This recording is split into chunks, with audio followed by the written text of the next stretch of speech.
All right, well, hello, everybody. Welcome to this discussion. I'm privileged today to be joined by a member of Parliament, Arnold Viersen. As you may know, back in January, Arnold and I had a conversation about some of his work that he's involved in advocating against online sexual violence, and also some of the developments around the MindGeek public news story. So a lot has happened since then, since January. So we want to pick up the conversation here and talk a little bit about some of the developments and what's happened since then. So, but before we get into that discussion, just for a little bit of background. So Arnold has actively advocated against online sexual violence and human trafficking for a while now. Back in March 8th of 2016, he introduced motion M47, which instructed the Health Committee to examine the public health effects of the ease of access and viewing of online violent and degrading sexually explicit material on children, women, and men. And he was able to work across party lines and gain the support of Conservative, Liberal, NDP, Bloc, and Green parties. And on December 8th, 2016, the motion was unanimously adopted by the House of Commons. Now, since then, Arnold, you've been involved in the all-party parliamentary group to end modern slavery and human trafficking as well. So maybe we can start there, talk a little bit about what's been going on there. And with, obviously, we ended the discussion in January talking about Bill S-203. So maybe we can begin the discussion there. Yeah, so Bill S-203 has been introduced by my colleague in the Senate, Senator Julie Miville-Deschênes, and she's a former CBC reporter from Quebec. And so, like, ideologically, we're fairly unaligned, I suppose. But she's introduced Bill S-203, which would try to limit the access that children have to pornography. It's a really neat bill.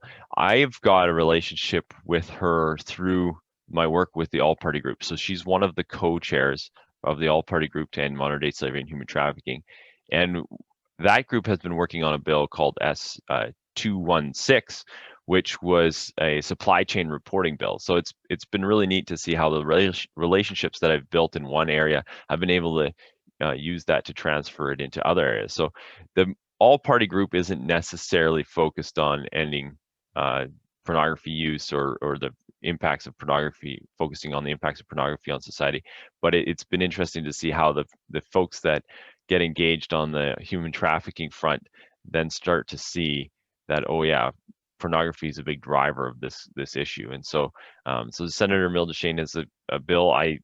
It's a bill to restrict restricts young people from exposure to online sexually explicit material. Online sexually explicit material, pornography, I use them kind of synonymously, but so it's been pretty exciting. It's interesting. I think there's about probably 50 senators that have put private members' bills up, and both of these ones have made it through to committee. And so out of the 50, only I think 6 of them have made it, and both of these have gone through. We're worried about an election. We're worried about the whole agenda being wiped clean. Whenever there's an election, the whole parliament shuts down and the slate gets wiped clean.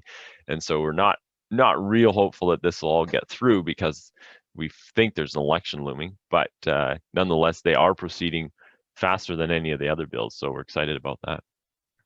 So the other one you're referring to then is Bill S-228. Is it the other Senate bill you're talking about? No, the other one is S-216. Oh, sorry. Okay. And that's the supply chain reporting. So that has more to do with like commercial interests. You might remember a story around about a year ago now. There was a story about how the shrimp at Costco had been harvested by 12-year-old boys who were stuck on these shrimping boats in the South China Sea for up to 2 years straight, kind of thing. And that was a big concern. And so that's the kind of thing that this bill is trying to tackle. Is making sure that Canadian companies know where their products are coming from, ensuring that it's not Uyghurs in detention camps in China that are producing the products that we're buying here in Canada. So maybe just since we're talking Senate, I was going to talk about it a little bit later on, but Yep. you've co-sponsored Bill S-228, right, on taking action against human trafficking. How does Yep. that fit into this picture? Yeah, so that's we can introduce bills into the Senate with a senator, but then what ends up happening is that when it comes over across to the House of Commons, then it comes in my name, and so that's how these bills go back and forth. That bill is less exciting because it hasn't made it through even the first hurdles in the Senate, but it's on the record anyways. We hope the government just picks it up and runs with it, essentially. So. All right, then, so pivoting to the discussion around the ethics committee. So obviously the history to that story is the news story that was released in December, kind of exposing some of the sexual abuse that was going on, or that was videos that were being posted and kept up on the MindGeek web, or on the PornHub website, which is owned by MindGeek. So I guess how does that tie into Canada specifically? That's specifically because MindGeek has headquarters in Montreal. Is that? Yeah. So the company MindGeek is based out of Canada. They own some of the world's largest online porn bills, or online porn companies, PornHub being the largest, and it's based in Montreal. They have nearly 1,000 employees in Canada, and so that's why Canada is the big focus on this. What all started this? So back in the beginning of 2020, myself and 20 of my colleagues, we wrote a letter to the minister saying, like, hey, there's this terrible content on this website called PornHub, which is based here in Canada, and we think that this is illegal content and should be prosecuted. That all happened back in the beginning, March of 2020, and then in November of 2020, then I had even more colleagues join me, and we had 20 colleagues from the Senate and the House of Commons, cross-party lines, and we wrote a letter to the Prime Minister again saying, hey, this is a problem. That letter seemed to have spurred on a New York Times article called "The Children of PornHub," and it exposed the egregious actions of this company called PornHub, which many of the videos were rape videos or underage people posted in the videos, all kinds of heinous stuff that definitely should have been, like, is definitely illegal, but wasn't being prosecuted at all. And that then led to the ethics committee starting a study and calling the people that run this company, the executives of the company, to come and testify at the committee, which did happen. And so that study has been ongoing. Just recently, I think on Monday, we had the Justice Minister, the Minister of Public Safety, and the RCMP Commissioner appear at the Ethics Committee, and I had the opportunity to ask the Justice Minister and the RCMP Commissioner why there has been no prosecutions in this area. The Justice Minister assures us that the laws in Canada are some of the best in the world, and yet we've had zero prosecutions, and this content continues to be up on the internet. If we have the best laws in the world, how come they're not working? And so I didn't get a lot of answers, but I did have the opportunity to ask them. We've also written, over 70 members of parliament and senators wrote to the RCMP at the beginning of January, basically asking, okay, like, what's the holdup? What's the problem? Why aren't we getting any kind of investigations or arrests or prosecutions in this area? And we just got a reply yesterday from the RCMP around that. And so they outline there are a few little gaps that in the law that we need to work on and fix. And so that I'm looking forward to being able to help propose some of those changes. So in relation to the presentation the Justice Minister made there, so one of the news articles I was reading said effectively that what he was saying was that PornHub couldn't be prosecuted. Is that how you're reading this? Is that how he was explaining it, or not? Yeah, so we got in a big discussion with the Justice Minister about whether this was a Canadian company or not, and that was a little bit frustrating, because it's like, well, it doesn't really matter whether it's a Canadian company, because they have a very murky, MindGeek has a very murky corporate structure, and they've got interests all around the world. and it seems to be just they've organized it precisely to avoid scrutiny. And so, yeah, it was interesting, but it does, from my perspective, it doesn't really matter. If you operate in Canada, you must obey Canadian law, and that was that the Justice Minister wasn't making that very clear, and so there's a number of headlines around that as well. Is that like, what's the purpose of Canadian law if we can't use it for people that are operating right here in Canada? So then jumping back to the sort of the origins of this discussion at the ethics committee. So some of the discussion, so there were a couple of representatives from MindGeek that presented in March, I think it was. And so part of the problem, I guess, is their business model is structured around the sort of the people, the users contributing videos to the platform. What kind of problems so there was a witness as well at the beginning, Ms. Felites, who talked about how that personally impacted her and the way that she was unable to take this content down because every time she'd complain about it, the videos of herself, then it would be uploaded by another user, right? And it's sort of this infinite cycle. So maybe explain a little bit about that and how that's causing part of the problem here. Yeah, so that was part of PornHub's business model is that it was very like decentralized. Anybody could upload anything, and then the other thing is that they also had a download button, so you could download it again. So even when they took it down, thousands of people had downloaded these videos, and so they would just upload it again immediately, and probably even from a different user would be uploading it. And so that was that continues to be a major challenge for anybody who has images of them zooming around the internet that they don't like. Once they get out there, it's really difficult to pull it back. So then, talking specifically about child abuse or pedophilia, that was some of the claims were made that there was this content on the website. In response to that, so that was a question from one of the Liberal MPs at the committee. Mr. Antoon said this: "Sexual material, child abuse material, has no place on our platform. It makes us lose money. The PornHub brand, which is known worldwide, has the trust of its users. When the 4 million Canadians who come daily to PornHub see this disgusting kind of material, they lose trust and faith in us." End quote. So how would you respond to a statement like that? Well, I hope that it's true.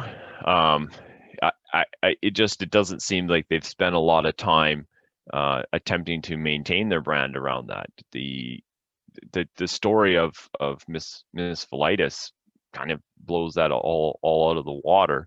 The fact that she tried repeatedly to get her content taken down, and she had to fake being her own lawyer and fake being her own mom, and it still took months and months for her to get that content down. And by the time it was taken down, it had hundreds of thousands of views.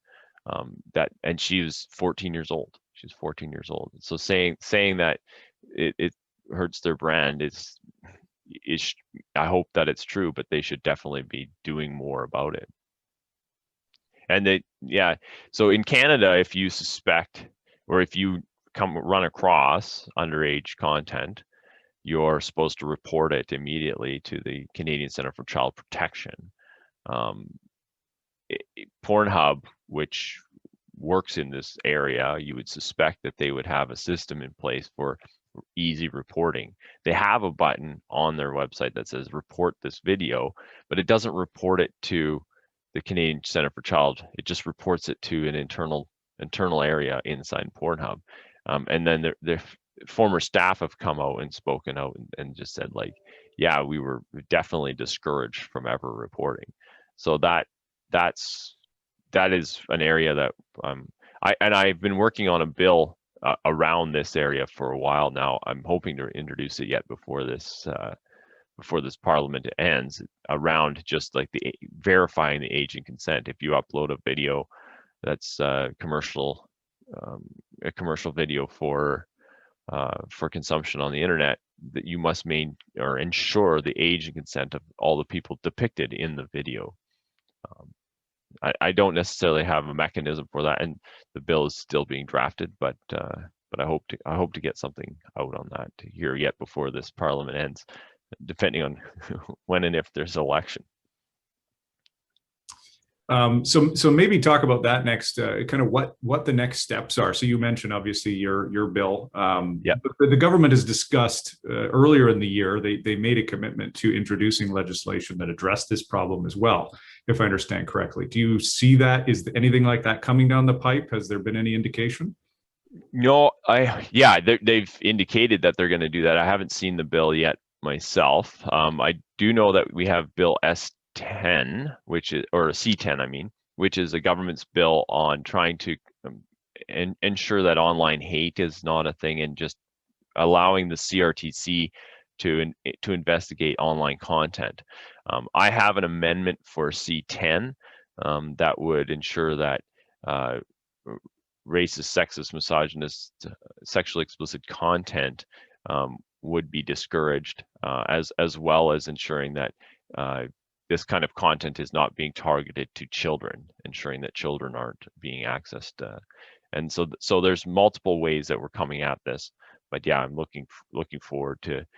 I think tomorrow that Bill C10 is at committee, starting clause by clause, and so the amendment might come up tomorrow, or it might be more like Tuesday, Wednesday next week kind of thing. But it's a large bill, so probably take a little bit of time to go through line by line. But there's an amendment that I'm trying to work into that bill as well. But yes, the government has said that they're going to come out with a more specific bill around dealing with online hate.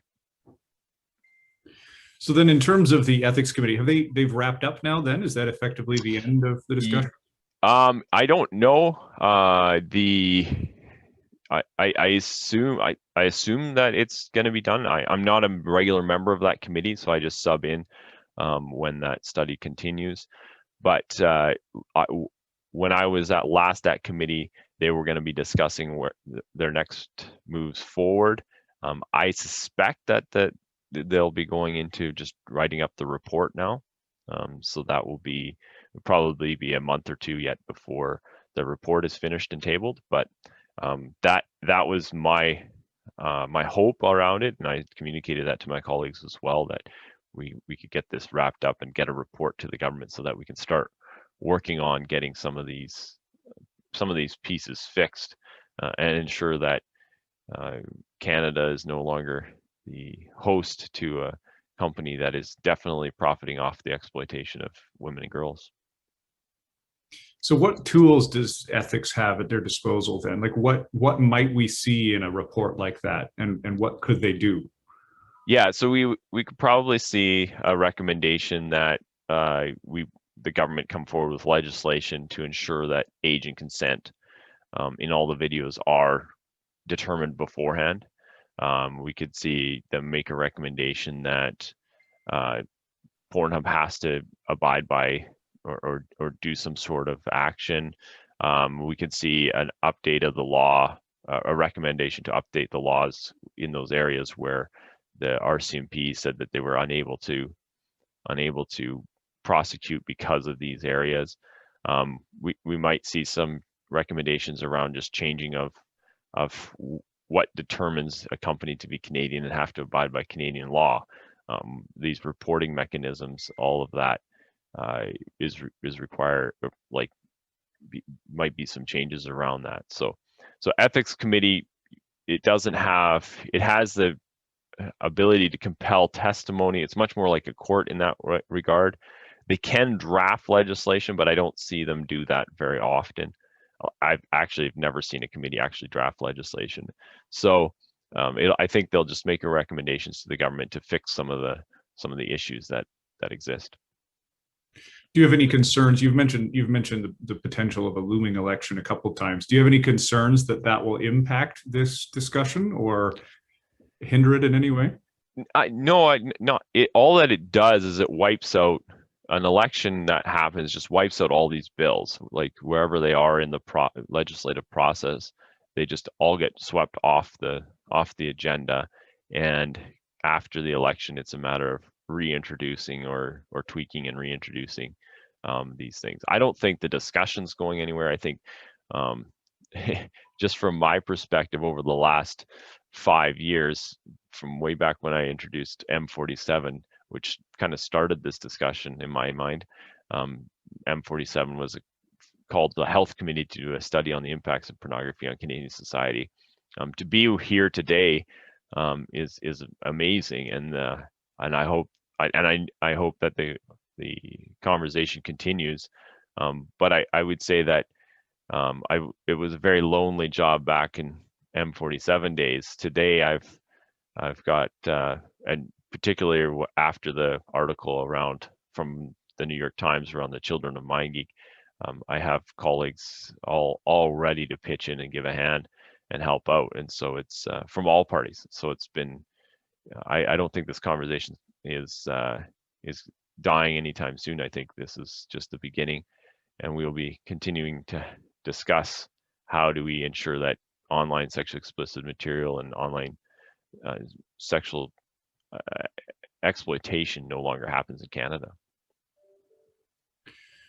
So just to conclude then, for some of our viewers, what can be done? Like, what can they do to help you right now?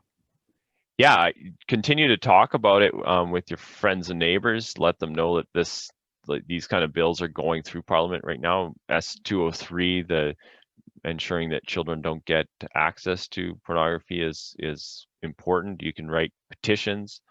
Petitions are probably the most tangible way to help. But yeah, get involved with your local organizations as well. Many of them, your own church community, that kind of stuff, are dealing with the impacts of online sexually explicit material all around you, and get involved in that. Help each other. It's pervasive in our society. PornHub's one of the biggest companies in Canada. It's one of our largest exports, and so it's something that we all have to grapple with. But yeah, the petition piece is probably the most tangible way to help me in my job.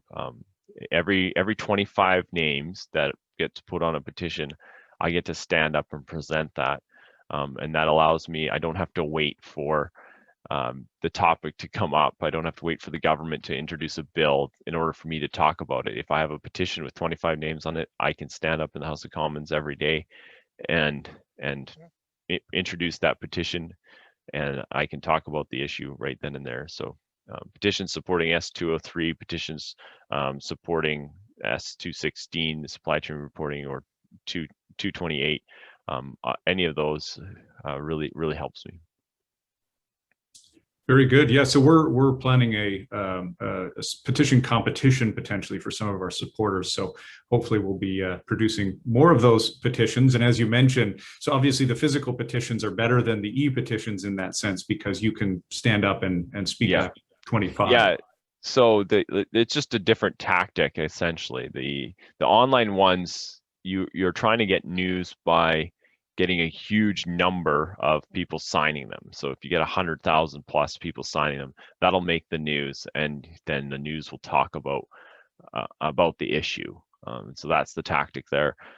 When it comes to handwritten or like paper petitions signed, we can break that number up into multiples of 25, and so for every 25 names we get to stand up another time, and so that's the tactic there, is that I can then bring up the same issue over and over again in the House of Commons, so that because one petition in the House of Commons, it's not always, when you're standing up making the petitions, it's not always the same people there, and so if you bring multiple petitions, you catch different people over and over again. So it's just two different tactics.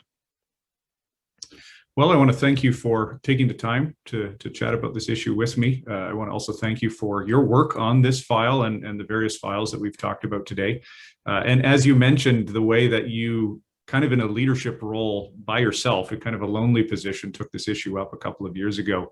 And I think we're really seeing some of the fruits of that, of shedding light on this issue. So I want to thank you for that and for your leadership on that. And thank you again for taking the time to talk about it with me.